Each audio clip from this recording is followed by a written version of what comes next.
Welcome back to Courtroom Chronicles, where real justice unfolds right before your eyes. Today's case is one of the most jaw-dropping stories you'll ever hear in a Texas courtroom. Imagine this: a man who says he's been locked up since the sixth grade, now standing before the judge facing yet another felony charge. He's accused of possessing a massive amount of controlled substances, the kind of charge that could put him away for up to 20 years. But here's the real twist. Instead of a straight prison sentence, the court is weighing community supervision and treatment. That's right. A man who admits to carrying drugs, driving around with a sword in his car, and relapsing only weeks after getting out of prison might still get another chance. Stick with us, because this isn't just about one man's fate. It's about second chances, tough choices, and the razor-thin line between freedom and years behind bars. What would you do if you were the judge here? Drop your thoughts in the comments. This is going to be a case you'll want to debate. So here's the thing. I know there are some things you may not understand since you've been locked up since sixth grade, but this is what I want to tell you, and I want you to listen to me very closely. All the way till I was 21. Well, is somebody going to sue Texas for sending a 15-year-old to prison? Court is calling Your Honor, 2024 CR 00393, State of Texas versus Paul Anthony Ramirez. Can I have parties announced for the record for the state? Jason Garrett, Your Honor. Defense? Attorney Bill Simmons for defense. And are you Mr. Ramirez? Yes, ma'am. Did you understand in count 2, you're charged with possession of a controlled substance, group 1, 4 grams to 200 grams. That's a second-degree felony. Range of punishment is anywhere from 2 to 20 years in prison and up to a $10,000 fine. If you could go sign that. Did you understand? Yes. Did you review the plea bargain page with your attorney? Did you understand it? Yes, ma'am. According to the plea, punishment is to be assessed at 4 years in the prison. State recommends community supervision. They're taking in consideration County Court Cause number 636209. Did you understand that to be the plea? Yes, The ma'am. agreement, the state is requesting that your community supervision be for a term of 6 years and there be a TAP evaluation. Did you understand those were recommendations from the state and the court does not have to follow those recommendations? Yes, ma'am. Then to the offenses charged in count 2, how do you plead? Guilty, not guilty, or no contest? No contest. Are you proceeding with sentencing? Yes, Your Honor. Anything you wish to say on behalf of your client? We would just pray the court to follow the plea agreement. All right. How old are you? 27. Do you have any children? No, ma'am. So who do you live with? Right now, my mother. All right. Do you have employment? No, ma'am. When's the last time you were employed? 2017. 18. So how are you supporting yourself? I just got out of prison. All right. And who is Faith Contreras to you? That's a family friend. All right. So she is no longer a family friend because I'm gonna order that you have no contact with her. You understand? Your situation in reading these facts could have turned out very badly. It doesn't go well when it's 2 people get in a car, there's a sword in the car and people have drugs. You understand? Yes, I mean, no, that's what they said. The police pulled you over and there's a sword in the vehicle and you all have drugs. And obviously somebody was high because there was a pipe in the vehicle as well. So you get pulled over, you all are driving around with a sword. It's not the purge. So there's no reason to have a sword. You understand? How far did you go in school? 10th, 11th grade. Why did you drop out? Well, I left 6th grade. I Why? got tried as an adult. I'm sorry? I got tried as an adult when I was 14. Ah, okay. Wait, 6th grade, that's 14 years old now? That's how old I was. 6th, 7th grade. It's Your Honor, not believe it. He's No, I'm just wondering. background's been pretty, but he was tried as an adult, I believe, at 14, and he was he had been locked up since he was 21 for that same offense. Okay. Do you want to go back to prison? No, man. All right, so that means that even though however you ended up where you've ended up, dropping out at 6th grade, being tried as an adult, here's your shot to better yourself and not spend the rest of your life in prison, okay? Sure. So this is what I'm going to do. sentence you to 4 years in the prison, suspended and probated for 6 years. Take in consideration County Court Cause number 636209. There's to be regular reporting by Zoom or in person, regular random UAs, field visits 1 time per month for 6 months, proof of employment within 30 days. There's to be no employment as a home health care with minors. I'm going to order 200 hours of community service restitution. If he obtains his GED or some type of trade school certificate, 100 hours will be waived. There's to be no contact with Faith Garcia Contreras. There's to be a gang evaluation. How often were you using drugs? Just recently, All right, here's the thing. You need to be honest with me because, I just barely got out of prison, so okay. it was only like a matter of like 3-4 weeks. All right. And how often were you using though? You get out of prison, you meet with this Faith Garcia Contreras person. How often had you been using? When you, Like every other day. all right. So what we're going to do is we're going to do a TAP evaluation in custody. Let me just tell you, the TAP evaluation in custody takes about 2 weeks. I don't know much about his criminal history other than what I see in the system. I'm also going to see about a referral to felony drug court. They may not accept you for gang affiliation reasons. You understand? Is there anything else you need from the court to be successful? No. We can go off the record. So here's the thing. I know there are some things you may not understand since you've been locked up since 6th grade, but this is what I want to tell you. And I want you to listen to me very closely. Obviously, the state wants you to succeed. Your attorney wants you to succeed. I want you to succeed. That's why I gave you this chance on probation, but you got to want it for yourself. You understand? Yes, ma'am. Now in Texas, there comes a point in time, if you pick up another case, you're habitual. That means that your minimum is 25 years. So you're going to have to be on the straight and narrow. And anytime you think about doing something, hanging out with gang members, I understand at the age of 6th grade that sometimes when you go to prison, you have to affiliate in order to survive and have a not decent life at the prison, but be able to come out hopefully safe physically. I understand that, but you're going to have to put that behind you. And do not get any more facial tattoos. And the reason why I tell you that is because when you're trying to get employment, when you're meeting people, they will see that and they will think certain things. Understand? I'm not Your Honor. All right. And in this court, communication is key. If you need something, let your probation officer know. If you feel they're not addressing it, you can always come back to the court and we'll see what we can do. You understand? Yes, ma'am. All right. Good luck to you. Okay. Oh, I'm sorry, Your Honor. And Yes. he's been in custody for about 120 days or so. Would the court give that consideration and letting him get out to take his TAP evaluation or do his TAP in custody? No, he's going to do the TAP in custody. And let me explain to you why I want you to do the TAP in custody. Because immediately when you got out of prison, you started using a lot of drugs. And I know when people are locked up and they're released, they say, you know what? I'm never going to be back here again. I'm sure when you got released out of prison, you're like, I'm going to be on the straight and narrow. I'm not going to let this happen again. I will not put my life in jeopardy that way. But immediately when you got out of prison, what did you do?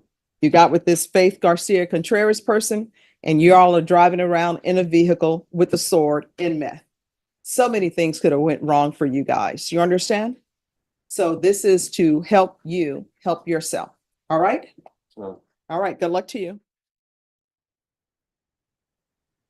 Attorney Bill Simmons for defense. And are you Paul Anthony Ramirez? Yes, ma'am. Mr. Ramirez, did you review the motion to revoke community supervision and First Amendment motion to revoke community supervision with your attorney? Yes, ma'am. Did you understand it? Yes, ma'am. Are you the same Paul Anthony Ramirez who was placed on community supervision in 2024 CR 009393 for the offense of possession of a controlled substance penalty group 1, 4,200 grams on October 31st, 2024 for a term of 6 years? Is that you? Yes, ma'am. All right, state. Violation of condition number 4 in Bear County, Texas, the defendant Paul Anthony Ramirez did then and there fail to report to the supervision officer as directed for the months of April, May, and June 2025 in violation of condition number 4. How do you plead to that? True or not true? True. Did you understand by pleading true to violation of condition number 4, the court could find it true, grant the motion, and sentence you up to 4 years in the prison? Yes, ma'am. Knowing that, do you still wish to plead true to violation of condition number 4? Yes, ma'am. Court will find violation of condition number 4 true. Is there a proposed agreement? Yes, Your Honor. Is to grant the state's motion, revoke the defendant's community supervision, reform his judgment to a sentence of 3 years in prison. And the state is going to take into consideration cause number 2025 PF 31486 and 2025 PF 31487. All right, and what are those allegations in those? It's an unauthorized use, Judge, and a possession condition. All right. So what has he done on probation other than pick up new cases? Your Honor, the times that he had missed, and we have waived, those allegations obviously have been waived, but if the court looks at the MTR, he was in Medina County for another offense, All right. fundamental. So was he ever released while he was on probation? You did report some of Yes, that, correct? Do you want to raise your right hand? Do you solemnly swear or affirm the testimony you give will be the truth and nothing but the truth, so help you God? ma'am. All right, you can lower your hand, state your name for the record. Anthony Ramirez. All right, so what have you done other than it's alleged that you picked up 2 new cases? I reported like 3 or 4 times. I paid those times that I did go report. All right, so you've reported 3 or 4 times since October 2024. Whenever I was released from here, I reported like 3 times. So why are you only reporting 3 times? Because after that, I was in Medina County. And in custody in Medina County for what? Unauthorized use. All right, and is that an unauthorized use that's alleged to have been committed after he was placed on probation? My understanding is yes, Your Honor, but out of an abundance of caution, would just simply ask the court, or we have the summary here. I'd like to, just take a look at the dates just to make sure, but I am pretty sure it was after. Okay. Yes, sir. I was after the new charge after you got released. Yes, sir. So then here's my question for you. Why should I give you less than what you bargained for when the only thing you've done is report 3 times and you picked up a new case, you ended up in Medina County, and then you have 2 new charges here that the state is taking in consideration? And I'm assuming those 2 new charges, was that after he was placed on probation? Yes, Your Honor, they were August. So why? Well, these cases didn't have nothing to do with me as far as the unauthorized use. Okay. How it all happened is, if you look into it, but And what were Your Honor, on the unauthorized use here, basically he was with but I would think that the evidence would suggest, I don't want to put words in the mouth, the evidence would suggest that the actual taking of the vehicle was by another young lady in Corpus Christi that he had an engagement with here in Bexar County that may or may not have involved provable possession of illicit substances, Judge. But it's not, but in no way are we trying to represent to the court that it's acceptable behavior as on while he's on probation. We would ask the court to, though, give some consideration, even though we've been here before. This is a young man who's basically been raised in prison. He went to prison for the first time at, I believe, 14. He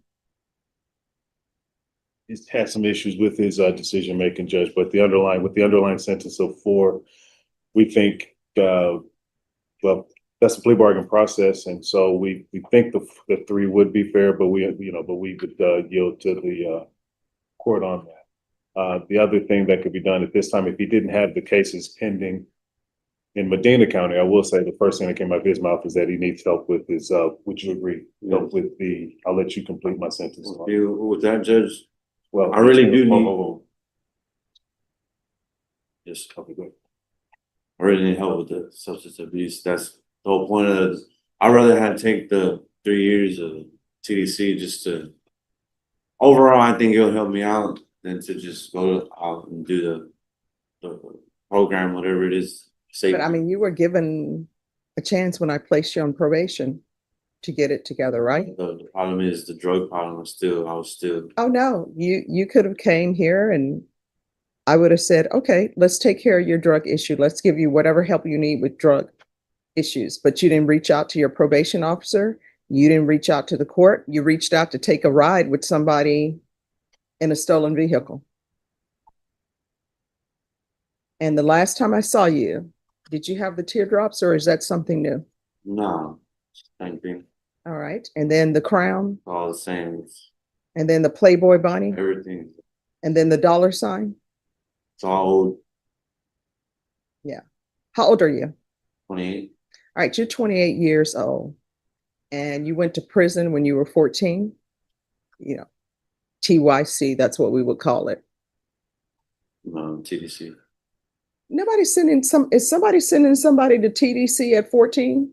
I think Medina Your County, Honor, yeah. given. No, I mean, you start out in TYC. They're not sending 14 years old to prison. Then once you become of age, then they will send you to prison. So I can see you. I was sentenced at 14, then 15, I was in TDC, the Clemens Unit, YP. From all the way till I was 21. Well, is somebody going to sue Texas for sending a 15-year-old to prison? Your Honor, I Well, I will. mean, I'm always interested in learning new law. There are a lot of defense attorneys in here. Do they send people in Texas to adult prison when they're 15?